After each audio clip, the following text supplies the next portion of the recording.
Hey guys, welcome back to Clownfish TV. This is Kneon. I'm not here with Geeky Sparkles, but I've got some really big news, some big video game news. Apparently, it doesn't matter how successful your game is, you can still get laid off. Marvel Rivals, which has been a massive success in the AAA game, I guess it's AAA gaming space, live service space.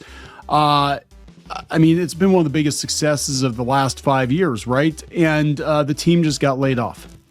The director got laid off. What the hell is going on? We're going to talk about this. This is a very shocking turn of events. I mean, again, if the people behind Marvel Rivals got laid off, then what hope is there for people working on underperforming titles, right? Like, you would expect somebody to get laid off from Concord or Suicide Squad or Dragon Age the Veilguard or soon enough, I think, Assassin's Creed Shadows. But NetEase is killing it with this game, but they laid off apparently their entire Seattle staff, including the director. So let's talk about this. Before we get into it any further, please subscribe for more pop culture news, views, and rants. Guys, go out to Kickstarter, check out our enamel pin set for Shadow Binders. It ends in a couple of days. This should be a pretty quick campaign. We already have the files off to the manufacturer. Literally just have to pay them. Once we get paid by Kickstarter, and boom, we're off to the races. So thank you for any consideration and for the support. It's greatly appreciated. So before we get into the shocking story here, let's look at how Marvel Rivals is doing on Steam. All-time peak last month, 644,000 people playing. 24-hour peak, 308,000 people playing. Currently, as of 5 o'clock, 233,000 people are playing. So this is coming from PC Games End, and we're gonna read the LinkedIn post, I think, that kicked off the story, because nobody knew this happened. NetEase isn't releasing any information. If they address it, I don't know if they will. It's a Chinese company, right? Will they address it? I don't know if they will. Unbelievably, the gargantuan Marvel Rivals is seeing developers get laid off. Now, this guy is Jamie Horry. He said that he's become numb to AAA gaming layoffs, right? A lot of us have. But he said when he heard that NetEase has laid off developers working on Marvel Rivals, the scorching hot hero shooter is one of the most popular live service titles around right now, despite being less than 3 months old. His jaw hit the floor. While NetEase is yet to confirm the news, good luck with that. LinkedIn posts from 2 developers, including Marvel Rivals game director, suggest those at Seattle studio are being let go. So, Discussing Film has at least the post from Thaddeus Sasser, who is the director. And he says, I helped create a billion-dollar franchise. He said, this is such a weird industry. My stellar, talented team just helped deliver an incredibly successful new franchise in Marvel Rivals for NetEase Games, and we were just laid off. Oh, well, times are tough all over. Let's find these incredible people new jobs because we all need to eat, right? And he goes on to talk about Gary McGee, who is an R&D guy. They said a lot of time on the project was spent in R&D, and there are people in the comments on Discussing Film trying to say that it's normal for R&D to get laid off. I don't think these guys expected to get laid off. And there's another theory floating around that they pretty much had them work ahead, like NetEase had them work ahead, so they really don't need them long term. But it's very weird to see people laid off like this, when the game is so successful, right? So PC Games End goes on to say Marvel Rivals has been one of the most successful new multiplayer games of recent times. On Steam alone, its daily concurrent player count will peak around 300,000 people. Again, that's a lot more than Concord. That's a lot more than Suicide Squad. That's a lot of people. A number that so many live service titles would kill for. It boasts a frequently expanding roster of over 30 beloved Marvel characters. About that. So we have another video coming later tonight talking about the state of Marvel Comics. And if Marvel Comics would, basically take a cue from NetEase, I think the comics would do a lot better. The characters look like themselves. They act like themselves. They're traditionally, conventionally attractive, even the Squirrel Girl. They're appealing character designs. I think they get the essence of the Marvel characters better than Marvel Comics and better than Marvel Studios at this point. Maybe that's part of the problem. I don't know. Maybe somebody at Disney wasn't happy. It's like, you're making us look bad. Get rid of these people. I don't know. They said it's been absolutely packed with content and purchasable cosmetics, so it's probably making lots of money. It's even walked back controversial decisions within hours of announcing them to keep players on their side, a resounding success. However, posts on LinkedIn have begun to emerge from developers based at NetEase's Seattle studio claiming the layoffs have hit their team. Remarkably, this seems to include Thaddeus Sasser, the game director. And while some clarification is needed, they've reached out to NetEase for comment. Sasser implies the entire studio may have been let go. Yeah, it's a weird industry. That's just it. Like, you can produce a mega hit and get laid off. You can be involved in a huge disaster and somehow get promoted, right? So I don't know what's going on here. NetEase, of course, is not, reacting to the news. In the same LinkedIn post, Thaddeus endorsed level designer Gary McGee, who also appears to have been impacted by the layoffs. In a separate post, fellow level designer Jack Burrows confirms he's been let go by NetEase.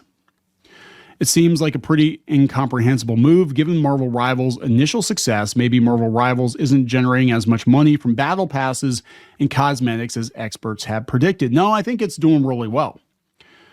In reality, it's likely just a savage cost-cutting exercise. Salaries and costs in North America are incredibly high compared to other regions, and NetEase clearly thinks it can continue to support Marvel Rivals with fewer resources. Either that or it will spin up similar roles to those lost in Seattle in more affordable locations. So yeah, let's talk about that, because that's a huge issue, right?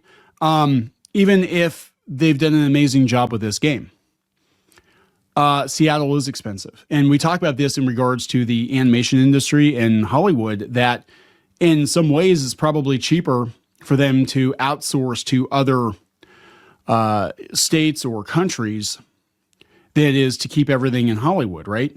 If you get the same product. Now, here's the thing. I think a lot of people think that the game is going to suffer. There were some comments, and we'll go out and read some of the comments here, but they think the game is going to suffer tremendously without the people that helped get it off the ground being involved. See also Overwatch. But yeah, I mean, it could just be a cost thing. It could be like, yeah, these guys are expensive.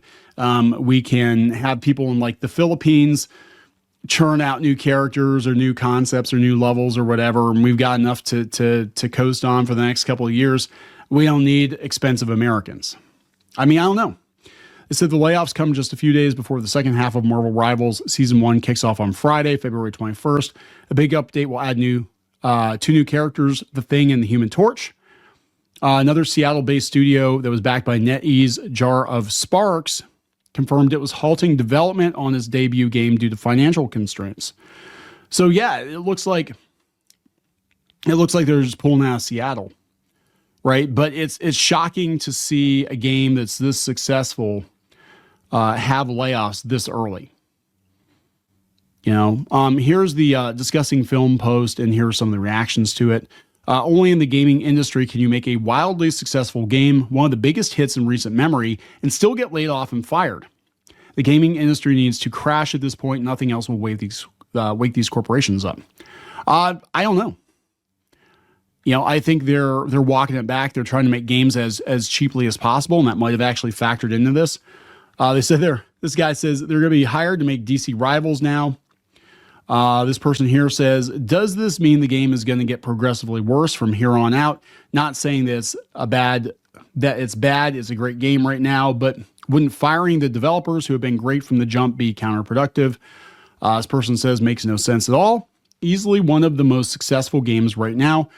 Now, this person is the one that said that it's a misleading post.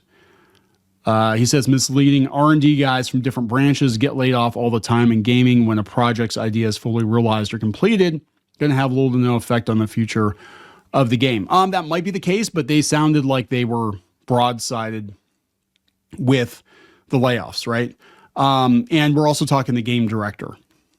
So that's weird. And the other Seattle studio, it looks like they're shutting that down too. NetEase immediately after dropping a new billion-dollar franchise. Oh my God. This person says it's so effed up. We don't talk about the video game industry enough. Those mother effers are cutthroat. How isn't the game successful? Yeah, it's very successful. Perfect time to drop some trailers to distract people. Wow. Deceptive post. Read the community note. There's a community post on it? Or a community note on it? I don't see the community note. Sales are not good. This is a Zach Bowders Data and Love podcast. Don't know. Hundreds of thousands of people lost their job because of AI in the economy in the past 2 years in the movie and gaming industry. I don't think this is because of AI. They got laid off doing what most other gaming companies cannot do, make it make sense. It's so crazy, not even success can save their jobs. Yeah. I mean, it is a very weird thing. I mean, if they were contracted for a certain amount of time to do XYZ thing and to see the game through launch, then yeah, maybe it's not being represented properly online in the comments, but it sounds to me like they were caught off guard, and that sucks. It sucks for them. It really does. And again, what hope is there for people who are working on games that are not nearly that successful? If you've got one of the top games out there and they're laying people off, it doesn't matter. You know what I'm saying? Like, it doesn't matter how good you are at your job. Now, it's not really going to inspire a lot of confidence in people to do better, is it? Like, hey, I can do the best I can do and kill myself. I can work, 16-hour days for months and not have a life to get this game out. And then as soon as the game gets out the door, they make billions of dollars and I get laid off. You know what I'm saying? So, I don't know, guys. There it is. Marvel Rivals laying people off. Maybe we'll get the full story here within the next couple days. I'm going to wrap it up. Please subscribe. We'll talk later.